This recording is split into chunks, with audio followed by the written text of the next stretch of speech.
जय श्री राम भक्तों। चलिए आज की कथा श्रवण करते हैं। आज की कथा है बैल के गवाही और जाट की लड़की। आइए कथा श्रवण करें। बहुत समय पहले की बात है। किसी नगर में एक राजा राज करता था। उसका नाम विजय सिंह था। उसका एक बेटा था। वह बचपन से ही एक जाट की बेटी के साथ खेलता कूदता था, जिसके कारण बड़े होने पर दोनों आपस में प्रेम करने लगे। एक दिन राजकुमार एक साधु के पास गया। वह जाट की लड़की भी उसी साधु के पास पहुंची। राजकुमार को नहीं मालूम था कि रूपा उसी साधु के पास जाने वाली है। दोनों साधु की कुटिया में मिले। दोनों ने साधु के पास जाकर पूजा पाठ किया और अपनी इच्छा पूरी करने के लिए साधु से वरदान मांगा। तब साधु ने कहा, आज मैं तुमको किसी प्रकार का वरदान नहीं दे सकता।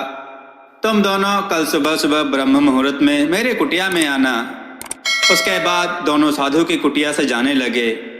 अब दोनों एक साथ चलने लगते हैं।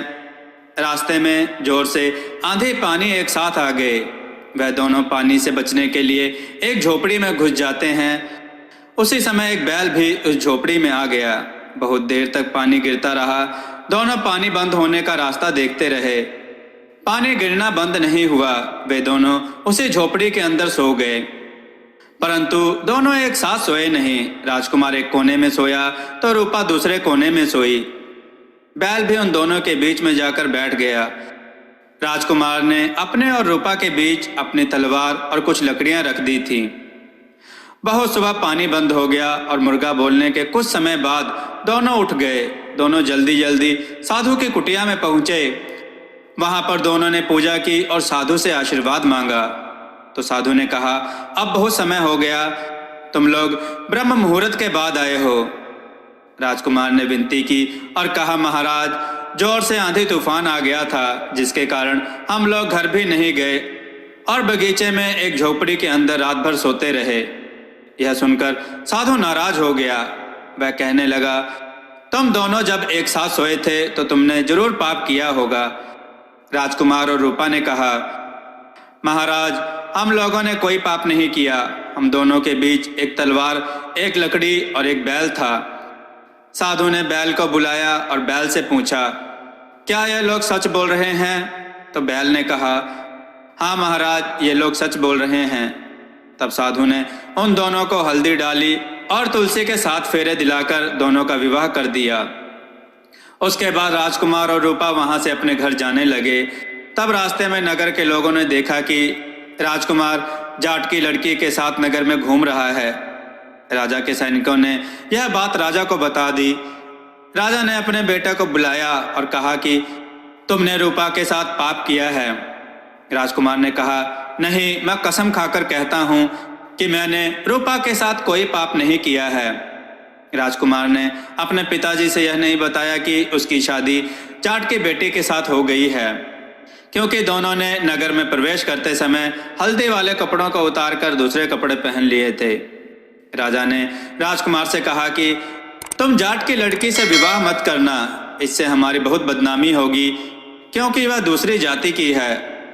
फिर राजा ने उस जाट को बुलाया और कहा कि वह अपनी लड़की का विवाह जल्दी कहीं पर कर दे। जाट ने कहा, मैंने अपनी बेटी के विवाह के लिए लड़का खोज लिया है। तब राजा ने अपने बेटे को बुलाया और कहा, बेटा, मेरा विचार है कि तुमको अपना राजपाट सौंप दूं। इसलिए मैं चाहता हूं कि तुम एक बार जाकर अपना पूरा राज्य देख कर आओ। फिर राजकुमार ने अपना घोड़ा निकाला और एक सिपाही को अपने साथ रख लिया। कुछ दूर चलने के बाद राजकुमार थक गया और एक बड़े पेड़ के नीचे बैठकर आराम करने लगा। उसी दिन रूपा की शादी होने वाली थी। रूपा ने एक पत्र लिखा और उसे अपने तोते के पैर में बांधकर कहा कि इसे अभी जाकर राजकुमार को देकर आओ। तोता उड़ गया और राजकुमार के पास उसी पेड़ के ऊपर आकर बैठ गया और गाना गाने लगा। जब सिपाही ने उस तोते को गाना गाते सुना तो उसने अपने धनुष से उस तोते को मारने को सोचा, पर तोता उस पेड़ के पत्तों में छिप गया। कुछ देर बाद राजकुमार सोकर उठ गया तो तोता उस पेड़ से उतरकर नीचे आ गया। वह राजकुमार के पास आकर बैठ जाता है। राजकुमार ने उसके पंखों के पास एक पत्र देखा और उसे निकालकर पढ़ने लगा। वह समझ गया कि उसके बाप और सिपाही ने उसे धोखा दिया है। वह नाराज होकर सिपाही को मारने लगता है। इसके बाद सिपाही वहां से भाग जाता है। तब राजकुमार ने रूपा के लिए एक पत्र लिखा कि मेरे आने तक तुम उस घर में ही रहना। ऐसा पत्र लिखकर राजकुमार ने पत्र को तोते के पंखों में बांध दिया। राजकुमार ने तोते से कहा वह जल्दी जाकर पत्र रूपा को दे दे। राजकुमार अपने घर पहुंचने के लिए बहुत जल्दी में था। उसने घोड़े को निकाला और उसे बहुत तेज दौड़ाया। घोड़ा ऐसे दौड़ रहा था मानो हवा से बातें कर रहा हो। कुछ देर में राजकुमार अपने महल में पहुंच गया। महल में जाकर राजकुमार अपने कमरे में चला गया। कुछ देर बाद रूपा की बारात निकली। राजकुमार ने जैसे ही बारात देखी वह गुस्से में आ गया और उसने अपनी तलवार से सभी बारातियों को मार डाला। राजकुमार ने दूल्हा और पंडित को छोड़ दिया। उसने उस पंडित को इसलिए नहीं मारा कि उसने ही साधु के यहाँ उसका लगन पढ़ा था। उसने बाजा बजाने वालों को भी नहीं मारा क्योंकि राजकुमार का विचार था कि वह बाजा बजाने वाले उसकी शादी में भी बाजा बजाएंगे। कुछ देर बाद जब उसका गुस्सा शांत हो गया तो उसने देखा कि उसने बहुत से आदमियों को अपनी तलवार से काटकर मार दिया है। यह देखकर उसे बहुत दुख हुआ। तब उसे साधु द्वारा दिया गया वह अमृत याद आया, जिसके एक बूंद से ही मृत आदमी जीवित हो उठता था। राजकुमार घर में गया और वह अमृत ले आया। उसने सभी बारातियों को जिंदा कर दिया। इसके बाद राजकुमार अपने घर वापस आ गया। जाट की लड़की का विवाह हो गया। बाराती उसे विदा कराकर ले गए। राजकुमार को इतना दुख हुआ कि उसने साधु बनने का विचार कर लिया। उसने राजकुमारों वाली पोशाक उतारी और अपने शरीर में भभूत लगा ली और कंधे मृग शाल डाली और हाथ में एक जादुई डंडा रखा और साधु का भेष रखकर जाट की लड़की को खोजने निकल पड़ा। जब राजकुमार उस शहर में पहुंचा जहां जाट की लड़की अपने पति के साथ रहती थी, तब राजकुमार उस नगर के पहले वाले घर में गया। वहां पर एक बूढ़ी रहती थी। राजकुमार ने उस बूढ़ी से कहा कि वह वहां रहना चाहता है। तो बूढ़ी ने कहा उसके ही रहने के लिए जगह नहीं है, उसे कहाँ रखेगी। तब राजकुमार ने उस बूढ़ी को कुछ रुपए दिए तो बूढ़ी ने उसको आंगन में सोने के लिए जगह दे दी। दूसरे दिन राजकुमार गाते हुए भीख मांगता सारे नगर में घूमता फिर रहा था। वह नगर भर में दुखी गाना गाता घूम रहा था। उस जाट के नौकर ने जाकर उस जाट को एक विचित्र गाने के बारे में बताया। तो उस जाट ने उस साधु को अपने घर पर बुलाया। घर पर आते ही साधु ने फिर से वही गाना गाया। जाट उस साधु के गाने को नहीं समझ पाया, परंतु जाट की पहली पत्नी उसके गाने को समझ गई। उसे अच्छा नहीं लग रहा था कि रूपा जाट की छोटी औरत बने। तब उसने साधु से कहा हम दो नीचे हैं और इनकी छोटी पत्नी रूपा ऊपर वाले कमरे में है। जब साधु को मालूम हो गया कि रूपा कहाँ है तो वह जाट से कहता है कि उसे आज की रात अपने घर में रुकने का सहारा दे दे। जाट ने उसे आंगन में रहने के लिए कह दिया। तब साधु ने जाट से कहा तुम अपने घर के आंगन में एक राम बांस लगा लो। तब जाट ने आंगन में राम बांस लगा लिया। इस बांस के लगाने से जैसे जैसे यह बांस बढ़ेगा आपकी ख्याति चारों दिशाओं में फैलेगी। राम बांस रात को रूपा की खिड़की तक बढ़ गया। साधु बना राजकुमार रात को उस बांस के सहारे खिड़की तक चढ़ गया और रूपा के कमरे में जाकर उसे अपने साथ भागने के लिए कहने लगा। रूपा भी उसके साथ भागने के लिए तैयार हो गई। साधु बना राजकुमार उसे सब कुछ समझाकर वहां से नीचे आ गया।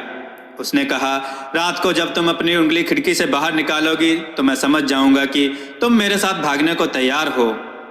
ऐसा कहकर वह वापस नीचे आंगन में आ गया।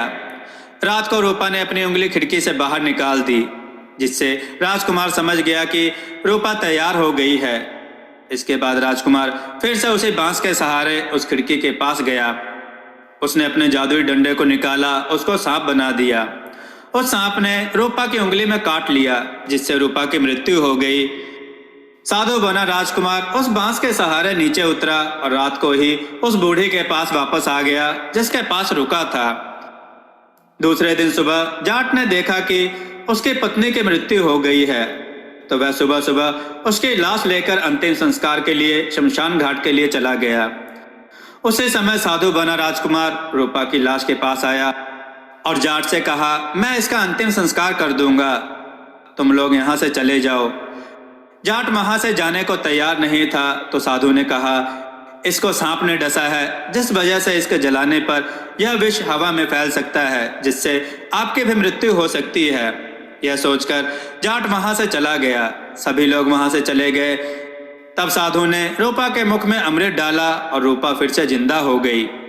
साधु ने रूपा को चिता से उठाया और वे दोनों वहां से भाग गए। कुछ दूर खड़ा रूपा का पति यह सब देख रहा था। उसका पति उन दोनों के पीछे दौड़ा। साधु उस बूढ़ी के घर पर आ गया। वह जाट भी उसके पीछे पीछे वहां आ गया। उस बूढ़ी ने उस जाट को बगीचे में बुलाया। जाट बगीचे में गया तो बूढ़ी ने एक गन्ना तोड़कर उस जाट को खाने को दिया। जाट बहुत गुस्से में था। बूढ़ी ने उसे कहा, यह गन्ना तो खाओ। तो बूढ़ी ने पूछा, यह गन्ना कैसा लगा? जाट ने कहा, बहुत ही मीठा था, अच्छा लगा। बूढ़ी ने दूसरा टुकड़ा काटा और उसे खाने को दिया। अब यह टुकड़ा कैसा लगा? तब जाट ने कहा, यह पहले वाले से कम मीठा लग रहा है। तब बूढ़ी ने गन्ने के सबसे ऊपर के भाग को तोड़कर खाने को दिया और पूछा, यह कैसा लग रहा है? तब जाट ने कहा, यह बिल्कुल भी मीठा नहीं है। ऐसा कहकर उसने उस गन्ने को थूक दिया। तब उस बूढ़ी ने कहा, जैसा यह गन्ना फुनगी की तरफ से बिल्कुल मीठा नहीं लग रहा है, उसी तरह तुम्हारी औरत है जिसे वह साधु लेकर भाग गया है, क्योंकि वह उस साधु को चाहती है, इसलिए तुम उसे वापस लेने मत जाओ। जाट उस बूढ़ी की सलाह मान गया और उसे वापस लेने नहीं गया। राजकुमार अपने राज्य में लौट आया। जब वह राजकुमार अपने महल पहुंचा तब राजा ने अपना राज राजकुमार के हाथों में सौंप दिया। राजकुमार उस राज्य में राज करने लगा और अपनी पत्नी जाट की लड़की रूपा के साथ खुशी खुशी रहने लगा। दोस्तों, आपको यह कथा कैसे लगी? अपने विचार और सुझाव कमेंट में जरूर दें। हमारी कथाओं को लाइक करें, हमारे चैनल को सब्सक्राइब करना ना भूलें। हमारी कथाओं को शेयर जरूर करें, जिससे लोगों को अच्छा ज्ञान प्राप्त हो। जय श्री राम भक्तों।